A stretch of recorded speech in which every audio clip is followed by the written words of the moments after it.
Bienvenue dans cet enregistrement devant public en ce joyeux mois de septembre pluvieux. Et aujourd'hui, on va faire une présentation du logiciel MindMap, qui est un logiciel en ligne dans le nuage, un logiciel qui utilise la technologie info-nuagique pour fonctionner. Alors, le cadre, c'est qu'on est dans un furteur. On utilise présentement la dernière version de Chrome à ce jour, qui est la version 53. Et on fonctionne avec Windows 10 qui ne devrait pas avoir beaucoup d'impact dans ce cadre-là. MindMap est un logiciel de carte mentale ou de carte heuristique qui est complètement gratuit, quoiqu'il y a des fonctionnalités un peu plus avancées qui ne sont pas disponibles encore, mais le développement est très intéressant et quand même assez agressif en date de septembre 2016, donc ça annonce un bel avenir pour ce logiciel-là. C'est un logiciel que je vous conseille. C'est une découverte d'hier, en fait. C'est un logiciel qui peut facilement être utilisable à partir de Google Drive. Donc, j'ai ici une connexion déjà effectuée sur Google Drive.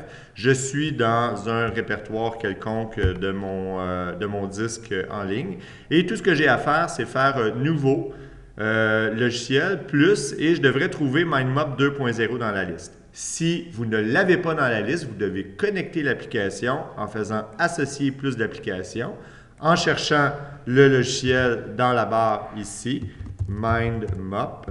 Et à ce moment-là, vous allez avoir les logiciels MindMap. Je vous conseille d'utiliser le 2.0 si vous voulez vous retrouver parce que c'est celui que je vais utiliser ce matin ou cet après-midi ou ce soir, dépendant de l'heure où vous écoutez la petite vidéo.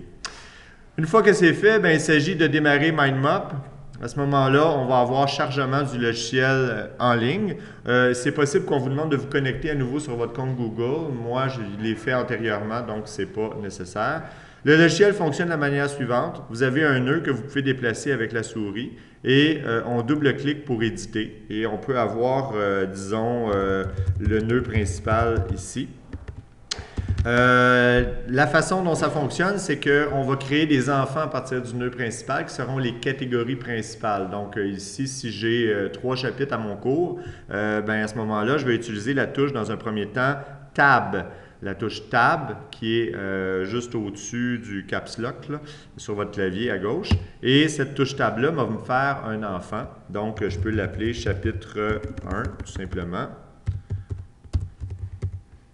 Et lorsque je fais la touche Entrée, ça va quitter le mode d'édition. Et si j'appuie la touche Entrée à nouveau, ça va faire un frère ou une sœur à chapitre 1, ce qui me permet de faire le chapitre 2. Alors dans le fond, c'est un peu comme un plan. Hein? C'est un plan de travail. C'est possible de faire en carte mentale notre plan de travail et de préparer toutes les choses qu'on va devoir effectuer. Etc.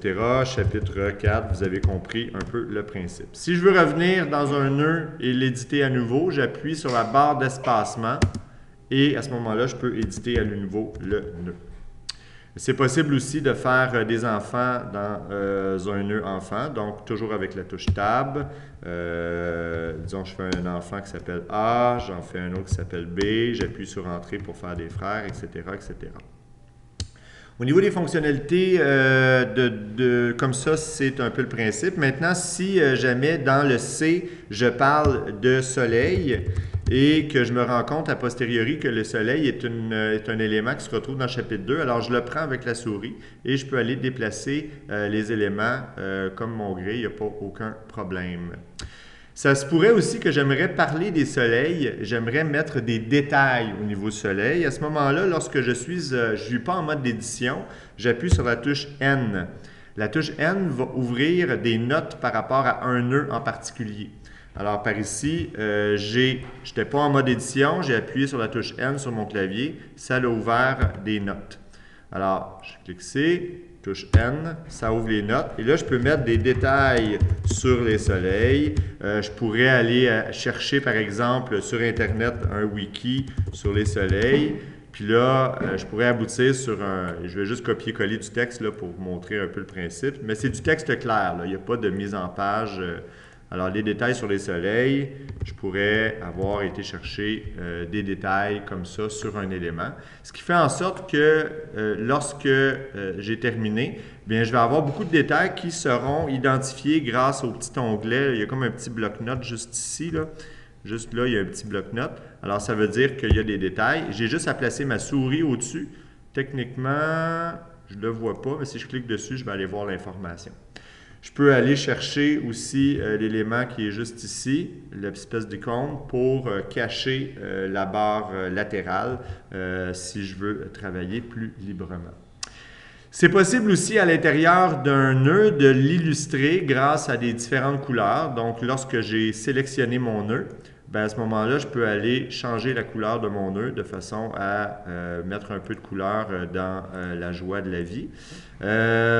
Et si je le désire aussi, je peux changer, je vais le remettre orangé, je peux beaucoup l'oranger. Je peux aussi choisir de l'illustrer avec une image. Intéressant l'image, pourquoi? Parce que quand j'appuie sur le bouton d'ajuster une image, bien à ce moment-là, je dois autoriser le logiciel à parler à mon compte Google. Et ce qui est le fun, c'est que lorsque j'ai autorisé, je peux aller chercher mes images carrément à partir d'un compte Google.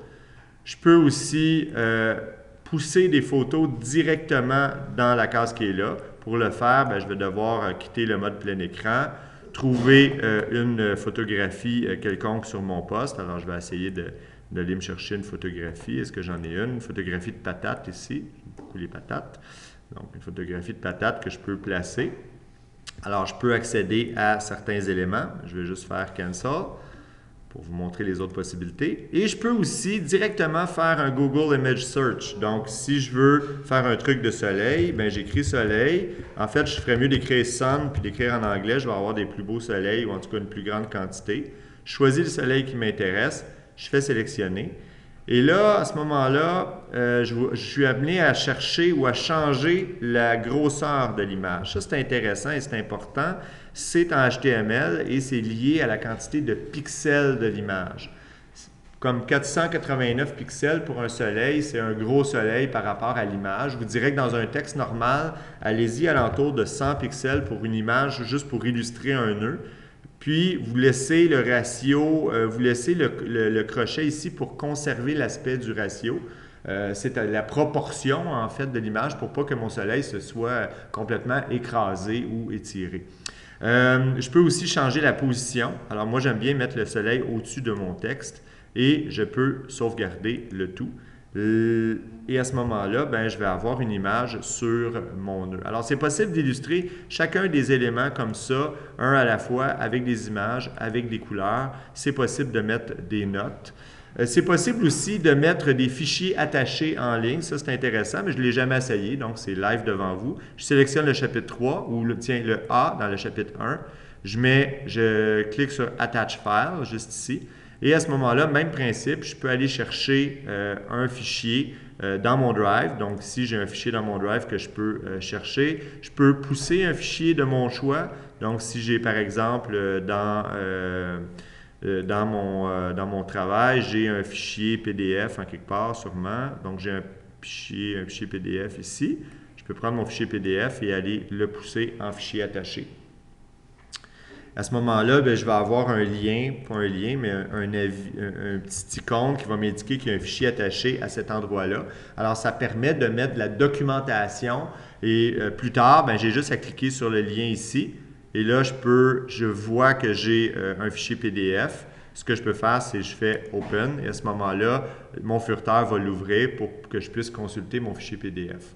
Donc, ça devient un endroit où je peux noter tout, illustrer tout et classer tout en ligne, dans le nuage, y avoir accès de partout, sauf depuis la Corée du Nord probablement. C'est possible aussi que ce soit un peu, disons, le bazar, c'est-à-dire qu'on a de la misère, de la difficulté à classer les éléments. À ce moment-là, il ne faut pas hésiter à cacher certains éléments qui deviennent trop, disons, étoffés. Et il faut utiliser la touche slash, c'est-à-dire la touche qui fait ce caractère-là sur le clavier. Il faut le trouver, là. C'est souvent le diviser sur un pavé numérique ou dépendant de l'agencement de votre clavier, ça peut changer. On appelle ça la barre oblique en français, bien évidemment. Et on me souffle dans la salle le raccourci clavier du code ASCII, hein, c'est ça? Oui, ça c'est Shift 3. Ah, Shift 3, ça dépend de la configuration du clavier, effectivement. Shift 3, dépendant du clavier, mais en général, en canadien-français, nos amis européens se débrouilleront, bien évidemment. L'autre chose que je voulais vous dire, donc c'est ça, pour faire disparaître chapitre 1, ben, je peux carrément appuyer sur slash et à ce moment-là, ça me permet d'avoir une carte qui est beaucoup moins touffue, qui est beaucoup moins élaborée et ça me permet d'ouvrir au besoin les différents éléments. Évidemment, quand on ne se souvient plus des raccourcis clavier, bien, il y a toujours les menus avec lesquels on peut aller voir. Donc, on voyait Root Node, Child Node, Parent Node. On voit des éléments qui nous permettent là, de voir les raccourcis clavier associés à chacun des gestes qu'on peut effectuer. Donc, autant au niveau de l'insertion, de l'édition que de la visualisation des différents éléments. Chose importante, il y a deux modes, le mode d'édition puis le mode de configuration, c'est-à-dire que si je m'en vais dans un nœud et je fais un enfant comme ça, je peux écrire le mot Z sans problème. Si je quitte en faisant entrer, si j'appuie le nouveau Z à nouveau, c'est un zoom. Shift Z va faire un zoom out si on veut. Okay? Donc, il faut faire attention, il y a deux modes à ce logiciel-là. Évidemment, on est capable par la suite d'aller beaucoup plus loin avec le menu File. On peut télécharger en format MindMap. On peut le télécharger en format FreeMind qui nous permet de l'ouvrir par la suite avec le logiciel FreeMind qui est un logiciel qui doit être installé sur votre poste, mais c'est 100% compatible avec FreeMind. Le problème, c'est que vous allez perdre les fichiers attachés et les images. Le texte va être présent. Techniquement, il devrait avoir la description du soleil aussi dans FreeMind, je crois, j'espère. Non. Donc, on a juste la base quand on exporte en FreeMind. C'est important de savoir ça, bien évidemment. On peut aussi exporter notre élément en PDF, etc. Donc, il y a plein de modes d'exportation. Et évidemment, comme on est en Google Drive, on peut collaborer, échanger, publier les cartes mentales au niveau de la Terre entière.